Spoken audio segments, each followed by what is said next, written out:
Hello and welcome to Motorpoint. Now, the biggest selling car of last year wasn't the Ford Fiesta, it wasn't the Vauxhall Corsa or even the Tesla Model 3, it was this, the Ford Transit Custom. It's Ford's mid-size, mid-strength, do-it-all van that's hugely popular with tradespeople, delivery people and furniture fetishists. It's kind of the right size van for lots of people. This one is for sale here at Motorpoint Peterborough for $28,999 plus VAT. It's got loads of Ford warranty remaining, so we're going to poke around its dark crevices and find out why it's so popular and if it should be your next van, and if it's not, we'll be honest and tell you that. Anyways, link in the description for all of our nearly new vans. Have a look, but let's get cracking. So what makes a Transit Custom, well, custom? Well, the normal Transit is like full fat Coke. It is half a metre longer, half a metre taller than this. This is like Diet Coke, really. It's a bit smaller, but you can actually do all the same stuff, really. It can go more places as well. Now, this comes in various roof heights, and the lowest one is 1.93 metres, and there is a long wheelbase option if you want, which is 5.34 metres long. But yeah, I wouldn't have got a normal Transit under here, and I probably would have smacked that Peugeot as well. It's also 3 or 4 grand cheaper than the full fat Transit, which isn't to be sniffed at. Not that you should be sniffing money anyway, because the police will probably have to get involved. In terms of looks, the Transit Custom looks a little bit softer and friendlier than your average beaten up van. You've got this kind of car-like grille here. You've got these daytime running lights, which look really kind of premium and posh.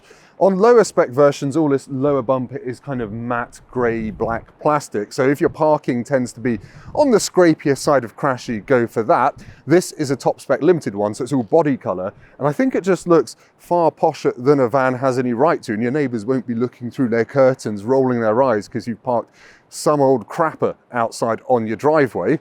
I quite like the way it looks. That's all helped by 16-inch alloy wheels. Lower trim levels do get steel wheels, but every Transit Custom does get a 103 centimetre wide sliding door. Some models do get a door on each side, and you get a big panel for your branding, your signage, or your kids' artwork, whatever you fancy sticking on that. And that's kind of it, really. For the side, it is a van. Around the back, you get split opening rear doors, and they do actually open 180 degrees if you put a little lever in there, so you can fit really wide things in. It doesn't lock like that, and it is windy today, so I'm not going to bash that car in. You can get this with a visibility pack, which adds a rear view camera that also shows you your towing hitch position if you've got a tow hitch fitted. On a brake trailer, this can tow 2.5 tons or up to 2.8 if you get the big one with the big engine, etc., etc. Now, that is a 6 cubic metre load space on this, the smallest version of the Transit Custom. It goes up to slightly over 8 cubic metres on the high roof long wheelbase version. They'll get this nice low load step into it. You've got LED lighting on these top spec ones to help you find tools and your sanity at the end of a long day. Some versions get a flap in the bulkhead at the back to help you put long loads through into the driver's cabin. So if your day job is moving around giant tubes of Smarties, you're sorted. And frankly, tell me if that is your job in the comments, because I want it. But anyway, enough waffle about this. Let's check out the interior. Like most other van makers, Ford has tried to make the inside of a Transit Custom feel more like a car rather than a place to work. So you get steering wheels come straight from a Focus or a Cougar. You've got buttons for the cruise control, the volume, and all the rest of it. If you get the Ice Pack, you get Ford's Sync 3 infotainment system, which doesn't have quite the latest tech. It's got Bluetooth for music streaming and that stuff, but there's no Apple CarPlay or Android Auto. But it's quite nice and easy to use, and it's got sat-nav built in. There's a USB socket up here and a 12-volt up on the dashboard for GPS and that kind of stuff. There's another 12-volt socket and USB down here.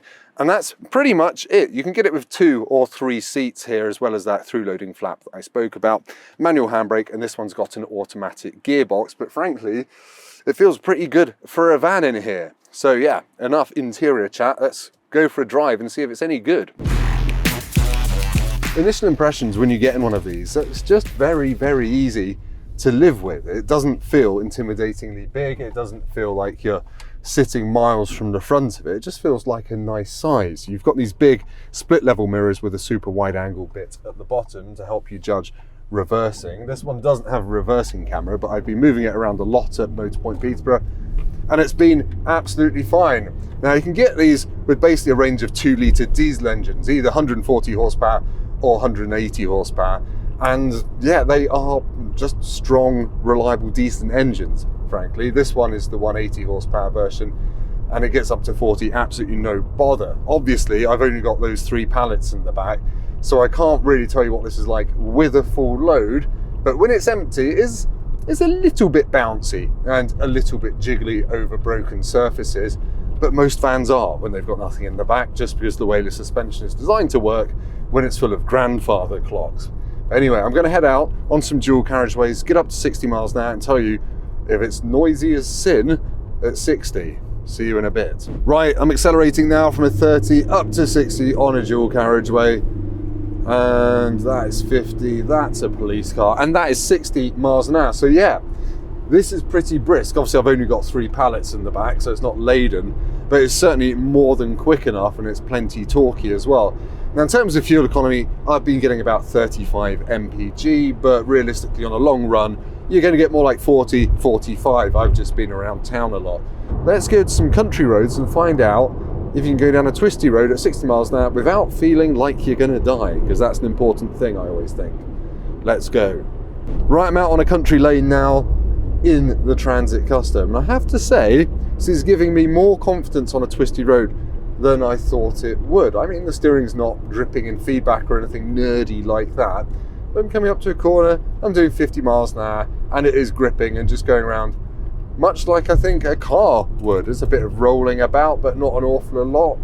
I can feel the pallets sliding around the back and hear them more than anything. Yeah, it's a pretty decent, tidy handling van, this, all told. Right, anyway, the road ahead is closed because it's flooded, so let's go back to Motorpoint for an outro.